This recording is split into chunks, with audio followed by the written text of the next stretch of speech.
नमस्कार कक्षा 10वीं के प्रिय छात्रों, प्रकल्प फन विद हिंदी में आपका स्वागत है। आज हम स्पर्श के गद्य भाग में से बड़े भाई साहब कहानी पर चर्चा करेंगे। ये कहानी प्रेमचंद द्वारा रचित है। ये दो भाइयों की कहानी है जिसमें वे दोनों घर से दूर हॉस्टल में रहकर पढ़ाई करते हैं। छोटा भाई बहुत बुद्धिमान है, इसलिए हमेशा कक्षा में अव्वल आता है, लेकिन बड़ा भाई थोड़ा कमजोर है पढ़ाई में, इसलिए कभी कभार एक कक्षा में फेल भी हो जाता है। अब बड़ा भाई हमेशा पुस्तकें खोले रहता है, कभी खेलने नहीं जाता और अपने छोटे भाई को भी सलाह देता है कि वो लगातार पढ़ाई करता रहे। वो उसे सलाह देता है कि घमंड ना करे, बड़ों का सम्मान करे, अनुभव ज्ञान को सम्मान दे। अब बड़ा भाई छोटे भाई के लिए एक आदर्श के रूप में रहना चाहता है, इसलिए कहा जा सकता है कि उसने अपना बचपन भी त्याग दिया था। अब कहानी की ओर चलते हैं। ये कहानी काफी लंबी है, इसलिए आपके पुस्तक में भी 3 भागों में विभाजित है। मैंने भी इसे 3 भागों में विभाजित किया हुआ है और आज आपको पहला भाग समझाऊंगी। पाठ का नाम है बड़े भाई साहब और लेखक हैं प्रेमचंद। मेरे भाई साहब मुझसे 5 साल बड़े, लेकिन केवल 3 दर्जे आगे। उन्होंने भी उसी उम्र में पढ़ना शुरू किया था जब मैंने शुरू किया, लेकिन तालीम जैसे महत्व के मामले में वो जल्दबाजी से काम लेना पसंद ना करते थे। इस भवन की बुनियाद खूब मजबूत डालना चाहते थे, जिस पर आलीशान महल बन सके। 1 साल का काम 2 साल में करते थे, कभी-कभी 3 साल भी लग जाते थे। बुनियाद ही पुख्ता ना हो तो मकान कैसे पायदार बने। यहाँ पर छोटे भाई लेखक हैं और उनके बड़े भाई उनसे 5 साल बड़े हैं, लेकिन केवल 3 क्लास आगे हैं। दोनों ने एक ही उम्र में विद्यालय में दाखिला लिया था, लेकिन अब उनकी कक्षाओं में सिर्फ 3 साल का अंतर है, यानी 3 कक्षाओं का फासला है। कहते हैं कि उनके बड़े भाई तालीम जैसे मामले में जल्दबाजी से काम लेना पसंद ना करते थे। तालीम यानी शिक्षा, एजुकेशन, उसमें जल्दबाजी नहीं लेते थे। आगे पढ़ेंगे कि वो इस भवन की बुनियाद, बुनियाद यानी नींव, बेस, और यहाँ पर भवन की तुलना शिक्षा से की गई है, यानी भवन शिक्षा के लिए आया है। बड़े भाई शिक्षा की बुनियाद बहुत मजबूत डालना चाहते थे, जिस पर आलीशान, आलीशान का अर्थ है भव्य, ग्रैंड। कहते हैं कि वो हर क्लास में एक नहीं, एक से ज्यादा साल बिताते थे। उनके बड़े भाई का मानना था कि एक कक्षा में अगर सिर्फ 1 साल बिताएं तो उनकी शिक्षा मजबूत नहीं होगी। कहते हैं कि बुनियाद ही पुख्ता ना हो, बुनियाद यानी नींव, बेस, पुख्ता, पायदार, दोनों का अर्थ है मजबूत, स्ट्रॉन्ग। कहते हैं कि अगर बुनियाद, बेस ही स्ट्रॉन्ग ना हो तो मकान कैसे स्ट्रॉन्ग बनेगा, मकान कैसे मजबूत बनेगा। कहने का मतलब ये है कि बड़े भाई चाहते थे कि उनकी शिक्षा मजबूत हो जाए। यहाँ पर बड़े भाई के प्रति व्यंग्य है। वास्तव में वो पढ़ाई में अच्छे नहीं थे, इसलिए वो कक्षा में, हर कक्षा में ज्यादातर फेल हो जाया करते थे। लेकिन ये कहा गया है कि वो हर कक्षा में 1 से ज्यादा साल बिताते थे, क्योंकि वे अपनी पढ़ाई को, अपनी शिक्षा को मजबूत करना चाहते थे।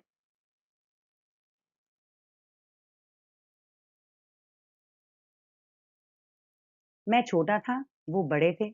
मेरी उम्र 9 साल की थी, वो 14 साल के थे। उन्हें मेरी तंबीह और निगरानी का पूरा और जन्मसिद्ध अधिकार था और मेरी शालीनता इसी में थी कि उनके हुक्म को कानून समझूं। अब लेखक कहते हैं कि उनकी उम्र 9 साल की थी और बड़े भाई उनसे 5 साल बड़े थे, यानी 14 साल के थे। और कहते हैं क्योंकि उनके भाई उनसे बड़े थे, इसलिए उनकी तंबीह, तंबीह यानी डांट, स्कोल्डिंग, और निगरानी, निगरानी यानी देखभाल करना, उनका पालन पोषण करना। कहते हैं कि उनके बड़े भाई को उनकी डांट, उन्हें डांटना और उनकी देखभाल करने का पूरा अधिकार था, क्योंकि वो उनसे बड़े थे। और कहते हैं कि लेखक की शालीनता इसी में थी, लेखक की नम्रता, लेखक की डिसेंसी इसी में थी कि उनके हुक्म को कानून समझूं। यानी जब उनके बड़े भाई उन्हें डांटते थे तो ये वापस जवाब नहीं देते थे, उनका सम्मान करते थे। वो स्वभाव से बड़े अध्ययनशील थे, हरदम किताब खोले बैठे रहते और शायद दिमाग को आराम देने के लिए कभी कॉपी पर, किताब के हाशियों पर चिड़ियों, कुत्तों, बिल्लियों की तस्वीरें बनाया करते थे। कभी कभी एक ही नाम या शब्द या वाक्य 10-20 बार लिख डालते। कभी एक शेर को बार-बार सुंदर अक्षरों में नकल करते, कभी ऐसी शब्द रचना करते जिसमें ना कोई अर्थ होता, ना कोई सामंजस्य। अब लेखक अपने बड़े भाई के बारे में बताते हैं कि वे स्वभाव से बड़े अध्ययनशील थे, यानी हमेशा पढ़ते रहते थे। उनकी किताब उनके सामने हमेशा खुली रहती थी। हरदम किताब खोले बैठे रहते और शायद दिमाग को आराम देने के लिए कभी कॉपी पर, किताब के हाशियों पर, हाशियों यानी मार्जिन, किताब का जो कोने में मार्जिन रहता है उसे हाशिया कहते हैं। हाशियों पर चिड़ियों, कुत्तों, बिल्लियों की तस्वीरें बनाया करते। यानी छोटे भाई कहते हैं कि उनके बड़े भाई हमेशा किताब खोले बैठे रहते थे और शायद इतना ज्यादा पढ़ते थे कि बोर हो जाते थे, और बोर होते समय वहां पर थोड़े तस्वीरें बना दिया करते थे। कभी एक नाम या शब्द या वाक्य 10-20 बार लिख डालते थे। कभी एक शेर, शेर यहाँ पे उर्दू की कविता के लिए आया है, बार बार सुंदर अक्षरों में नकल करते। कभी ऐसी शब्द रचना करते जिसमें ना कोई अर्थ होता, ना कोई सामंजस्य। सामंजस्य यानी तालमेल, कनेक्शन। कहने का मतलब ये है कि लेखक के बड़े भाई कभी-कभी इतने बोर हो जाते थे कि अपनी कॉपी में क्या लिखते उन्हें खुद भी मालूम नहीं होता। ऐसी चीजें लिखते, ऐसी तस्वीर बनाते, ऐसी तस्वीरें बनाते जिसका कोई तालमेल ना रहता था, और इसलिए लेखक को कुछ समझ में नहीं आता था कि बड़े भाई कर क्या रहे हैं।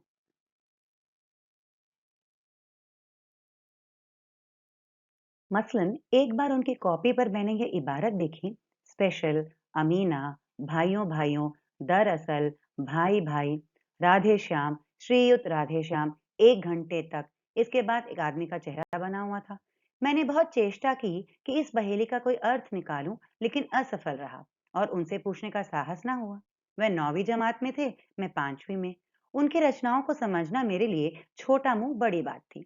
अब लेखक कहते हैं कि उदाहरण के लिए, मसलन यानी उदाहरण के लिए, फॉर एग्जाम्पल, एक बार उनकी कॉपी में लेखक ने देखा कि उन्होंने कुछ लिखा हुआ था।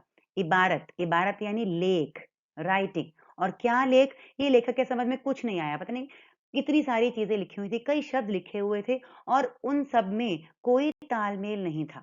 कहते हैं कि मैंने उन्होंने बहुत चेष्टा की, कोशिश की, ही ट्राइड टू, कि पता चले कि ये पहेली, पहेली यानी इस चीज का मतलब क्या है, जो भाई लिख रहे थे उसका मतलब क्या है, लेकिन वो समझ ना पाए। और ना उनमें कोई साहस था अपने भाई से पूछने के लिए। वे अपने भाई से डरते थे। अपने भाई के प्रति उनके मन में सम्मान था, इसलिए वो भाई से कुछ नहीं पूछते थे।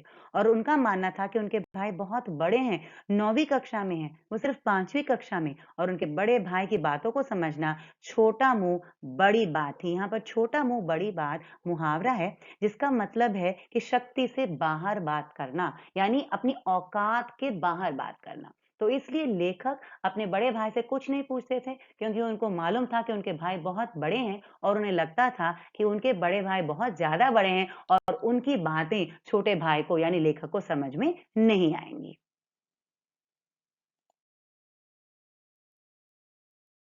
मेरा जी पढ़ने में बिल्कुल ना लगता था। 1 घंटा भी किताब लेकर बैठना पहाड़ था। मौका पाते ही हॉस्टल से निकलकर मैदान में आ जाता और कभी कंकरियां उछालता, कभी कागज की तितलियां उड़ाता, और कहीं कोई साथी मिल गया तो पूछना ही क्या। कभी चार दीवारी पर चढ़कर नीचे कूद रहे हैं, कभी फाटक पर सवार उसे आगे पीछे चलाते हुए मोटर कार का आनंद उठा रहे हैं। लेकिन कमरे में आते ही भाई साहब का रुद्र रूप देखकर प्राण सूख जाते।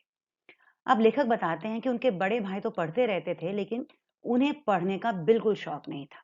1 घंटा भी किताब लेकर बैठना उनके लिए पहाड़ था, यानी बहुत कठिन कार्य। यहाँ पर पहाड़ था मुहावरा है, जिसका अर्थ है बहुत कठिन कार्य। जैसे उन्हें मौका मिलता वो हॉस्टल से निकलकर मैदान में भाग जाते, और कभी कंकरियां उछालते, कंकरियां यानी छोटे छोटे पत्थर, जिसे पेबल्स कहते हैं।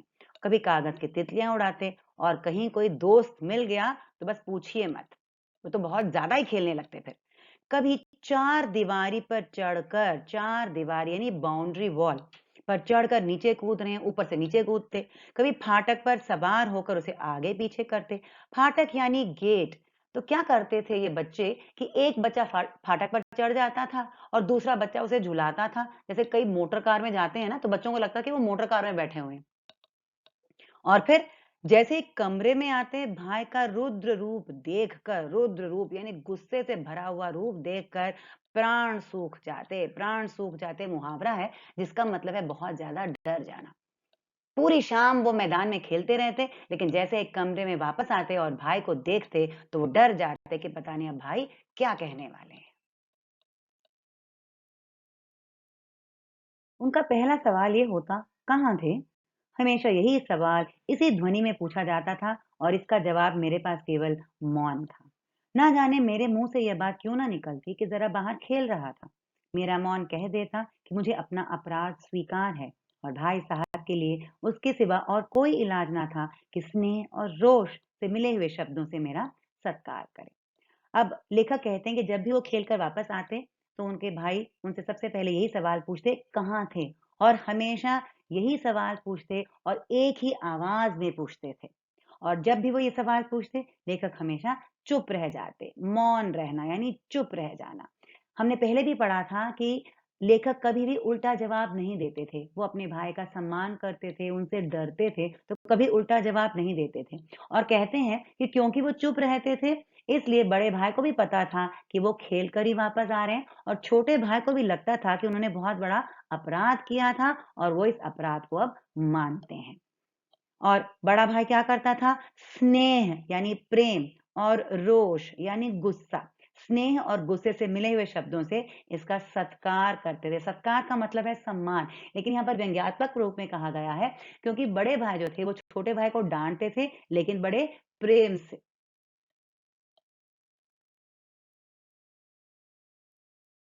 अब बड़े भाई अपने छोटे भाई को कैसे डाँटते हैं, ये आगे बताया गया है कि इस तरह अंग्रेज़ी पढ़ोगे तो ज़िंदगी भर पढ़ते रहोगे और एक हर्फ़ ना आएगा।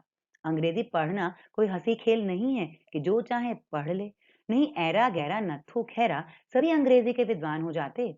यहाँ रात-दिन आँखें फोड़नी पड़ती हैं, तब कहीं ये विद्या आती है। और आती क्या है? हाँ, कहने को आ जाती है। बड़े-बड़े विद्वान भी शुद्ध अंग्रेज़ी नहीं लिख सकते, बोलना तो दूर रहा। और मैं कहता हूँ कि तुम कितने घोंघा हो कि मुझे देखकर भी सबक नहीं लेते।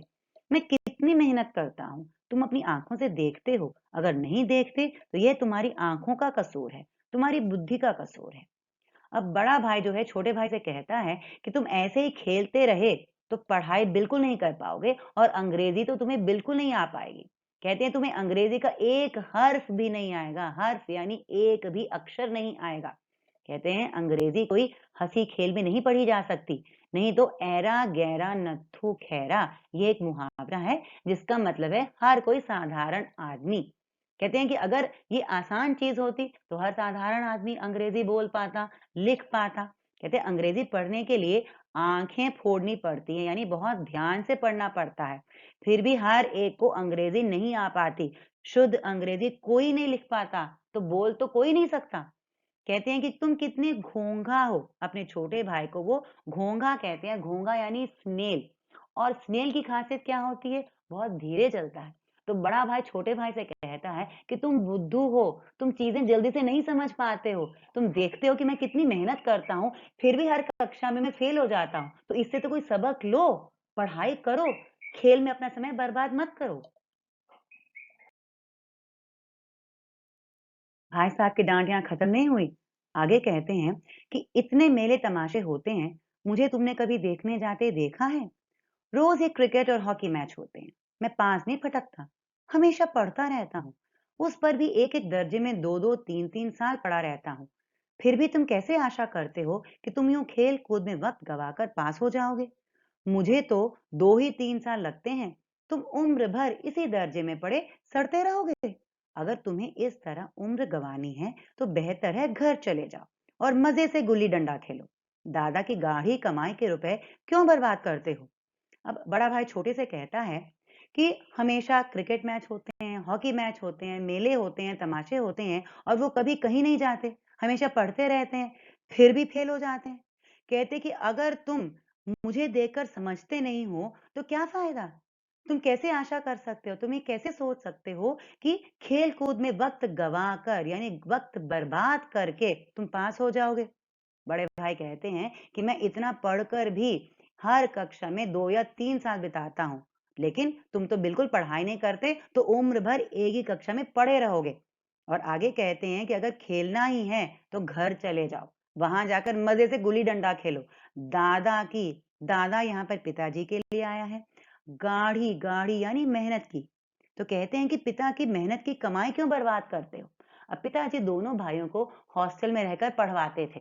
वहां रहकर ये फीस भी देते थे, पढ़ाई भी करते थे। कहते हैं कि जब यहाँ रहकर भी तुम्हें खेलना ही है तो वापस घर चले जाओ, पिताजी के पैसे भी बच जाएंगे और तुम खेल भी पाओगे।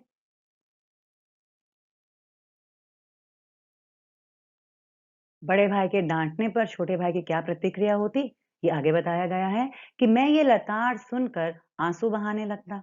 जवाब ही क्या था, अपराध तो मैंने किया, लताड़ कौन से हैं। भाई साहब उपदेश की कला में निपुण थे। ऐसी ऐसी लगती बातें कहते, ऐसे ऐसे सूक्ति बाण चलाते कि मेरे जिगर के टुकड़े टुकड़े हो जाते और हिम्मत टूट जाती। इस तरह जान तोड़कर मेहनत करने की शक्ति मैं अपने में ना पाता और उस निराशा में जरा देर के लिए मैं सोचने लगता, क्यों ना घर चला जाऊं। जो काम मेरे बूते के बाहर है उसमें हाथ डालकर क्यों अपनी जिंदगी खराब करूं। मुझे अपना मूर्ख रहना मंजूर था, लेकिन उतनी मेहनत से तो मुझे चक्कर आ जाता था। लेकिन घंटे दो घंटे बाद निराशा के बादल फट जाते और मैं इरादा करता कि आगे से खूब जी लगाकर पढ़ूंगा। लताड़, लताड़ का अर्थ है डांट। कहते हैं कि जब बड़े भाई छोटे को डांटते थे तो छोटे भाई के आंसू आ जाते थे, वो रोने लगते थे। उनको लगता था कि उन्होंने बहुत बड़ा अपराध किया है। अब क्या करें, गलती की है तो डांट तो सुननी पड़ेगी। कहते कि लेकिन बड़े भाई लगती बातें कहते। लगती बातें कहने का मतलब है, एक मुहावरा है ये, जिसका मतलब है चुभती हुई बातें कहना।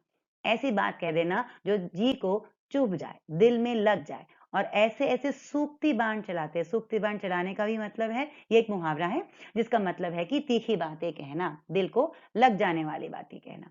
कहते हैं कि भाई साहब इतनी बातें कह देते थे, इतनी चुभती बातें कह देते थे कि मेरा दिल टूट जाता था और फिर लेखक तय करते कि वो चले जाएंगे वापस, क्योंकि उनका मानना था कि वो इतनी मेहनत नहीं कर सकते।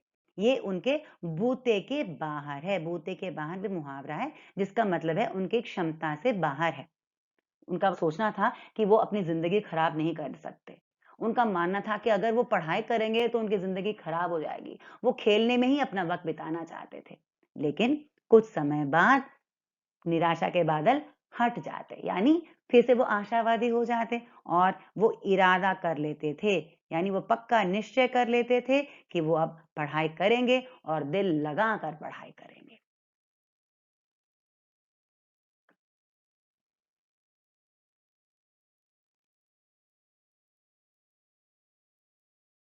ये तय करने के बाद कि अब वो पढ़ेंगे, देखिए लेखक आगे क्या करते थे।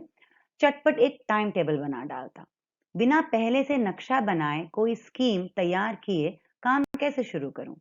टाइम टेबल में खेल कूद की मद बिल्कुल उठ जाती। प्रातःकाल 6 बजे उठना, मुंह हाथ धो नाश्ता कर पढ़ने बैठ जाना। 6 से 8 तक अंग्रेजी, 8 से 9 तक हिसाब, 9 से 9:30 तक इतिहास, फिर भोजन और स्कूल। 3:30 बजे स्कूल से वापस होकर आधा घंटा आराम। 4 से 5 तक भूगोल, 5 से 6 तक ग्रामर, आधा घंटा हॉस्टल के सामने ही ठहरना। 6:30 से 7 तक अंग्रेजी कंपोजिशन, फिर भोजन करके 8 से 9 तक अनुवाद, 9 से 10 तक हिंदी, 10 से 11 तक विविध विषय, फिर विश्राम। कहते हैं कि जब वे निश्चय करते कि वो पढ़ाई करेंगे तो एकदम से टाइम टेबल बना डालते। और जैसे कोई काम करने के पहले स्कीम बनानी पड़ती है, यानी प्लानिंग करनी पड़ती है, वो एक टाइम टेबल बनाते थे। और टाइम टेबल में खेल कूद की मद, मद यानी पागलपन, नशा बिल्कुल उठ जाता, यानी वो ऐसा टाइम टेबल बनाते थे जिसमें खेल कूद की कोई जगह ना हो। हर एक विषय के लिए वो वक्त रखते। सुबह 6 बजे से लेकर रात को 11 बजे तक वो पढ़ने का निश्चय करते थे, अलग अलग विषय पढ़ने का निश्चय करते थे। लेकिन इस टाइम टेबल में खेल के लिए कोई भी समय उन्होंने नहीं रखा था। लेखक आगे कहते हैं, मगर टाइम टेबल बना लेना एक बात है, उस पर अमल करना दूसरी बात। पहले ही दिन उसकी अवहेलना शुरू हो जाती। मैदान की वह सुखद हरियाली, हवा के हल्के हल्के झोंके, फुटबॉल की वह उछल कूद, कबड्डी के वह दांव घात, वॉलीबॉल की वह तेजी और फुर्ती मुझे अज्ञात और अनिवार्य रूप से खींच ले जाती। और वहां जाते ही मैं सब कुछ भूल जाता। वो जानलेवा टाइम टेबल, वो आंख फोड़ पुस्तकें किसी की याद ना रहती और भाई साहब को नसीहत और फजीहत का अवसर मिल जाता। अब लेखक कहते हैं कि कुछ प्लानिंग करना एक बात होती है और प्लानिंग के अनुसार चलना दूसरी बात। कहते हैं कि टाइम टेबल बनाने के बाद पहले ही दिन उसकी अवहेलना शुरू हो जाती। अवहेलना यानी तिरस्कार, उसको ना मानना, उसको फॉलो ना करना। कहते हैं पहले ही दिन से उसको फॉलो नहीं कर पाते थे। क्यों? क्योंकि जैसे ही वो पढ़ने बैठते, उन्हें मैदान की याद आ जाती, खेल-कूद की याद आ जाती, दोस्तों की याद आ जाती और वो अनिवार्य रूप से, अनिवार्य यानी जिसे छोड़ा ना जा सके, अपने आप ही वो मैदान की ओर खींचे चले जाते और खेलने चले जाते, पढ़ाई को भूल जाते। ना उन्हें टाइम टेबल याद रहता, ना उन्हें पुस्तकें याद रहती और फिर भाई साहब को उनकी नसीहत, नसीहत यानी सीख देना, उन्हें लेक्चर देना और फजीहत, फजीहत यानी उनका अपमान करना, उसका अवसर मिल जाता। कहते हैं कि मैं फिर से जब खेलने चला जाता, तो वापस आने के बाद फिर से भाई साहब वही सवाल करते, फिर से मुझे सीख देते और फिर से मुझे डाँटते और फिर से मेरा अपमान करते, यानी ये सब करने का मौका उन्हें फिर से मिल जाता। मैं उनके साए से भागता, उनकी आँखों से दूर रहने की चेष्टा करता। कमरे में इस तरह दबे पाँव आता कि उन्हें खबर ना हो। उनकी नजर मेरी ओर उठी और मेरे प्राण निकले। हमेशा सिर पर एक नंगी तलवार से लटकती मालूम होती। फिर भी जैसे मौत और विपत्ति के बीच भी आदमी मोह और माया के बंधन में जकड़ा रहता है, मैं फटकार और घुड़कियां खाकर भी खेल कूद का तिरस्कार ना कर सकता था। लेखक कहते हैं कि वो अपने बड़े भाई के साये से भागते थे, यानी उनकी छाया से भी भागते थे।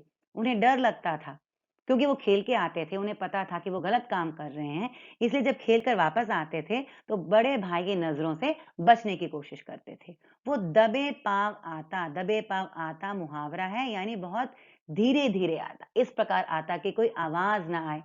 उनकी नज़र उठी यानी भाई साहब अगर उन्हें देख लेते तो मेरे प्राण निकले यानी बहुत ज़्यादा डर जाते थे।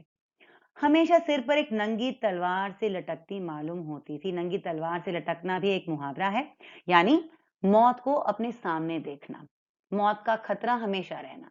तो लेखक जब भी खेल कर वापस आते थे, उनको लगता था कि उन्हें मौत का खतरा है। उनके भाई से उन्हें डर लगता है, उनके भाई उनके लिए मौत के समान है। फिर भी जैसे मौत और विपत्ति के बीच आदमी मोह और माया के बंधन में जकड़ा रहता है, वो फटकार, फटकार यानी डांट और घुड़कियां, घुड़कियां भी बुरी तरह की डांट खाकर भी खेल कूद का तिरस्कार नहीं कर सकते थे। तिरस्कार करना यानी उसे छोड़ देना। कहते हैं कि जिस प्रकार कोई व्यक्ति यदि मौत के मुंह में हो, मौत का सामना कर रहा हो या किसी कठिनाई में हो, वो फिर भी अपनी सांसारिक मोह माया को नहीं छोड़ पाता। वो हमेशा अपनी खुशियों को याद करता है। ये नहीं सोचता कि उसे अपनी खुशियां छोड़नी है क्योंकि उसे मरना है। मौत सामने हो, वो मरने के नजदीक हो, फिर भी वो अपने सांसारिक मोह माया, अपने सांसारिक बंधनों को अपने साथ रखता है। बिल्कुल वैसे ही लेखक को पता था कि यदि वो खेलेंगे, खेलकर वापस आते ही उन्हें भाई का सामना करना पड़ेगा, मौत का सामना करना पड़ेगा, फिर भी वो अपने खेल को नहीं भुला पाते थे। खेल उनके लिए एक जिंदगी के समान थी। मौत भाई की डांट थी, फिर भी मौत के सामने वो अपनी जिंदगी नहीं भुला सकते थे, डांट के सामने वो अपना खेल नहीं छोड़ सकते थे।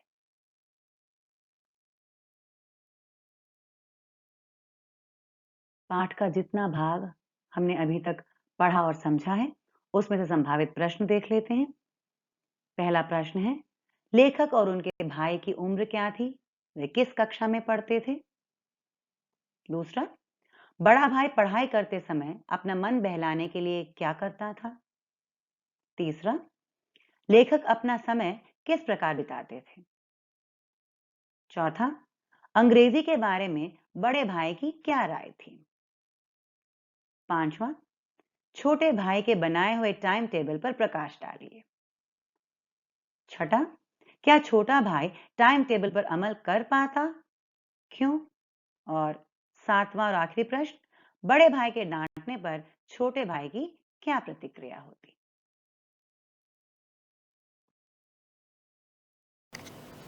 छात्रों, बड़े भाई साहब का पहला भाग मैं विस्तृत रूप से समझा चुकी हूँ। कोई संदेह हो तो जरूर पूछिएगा।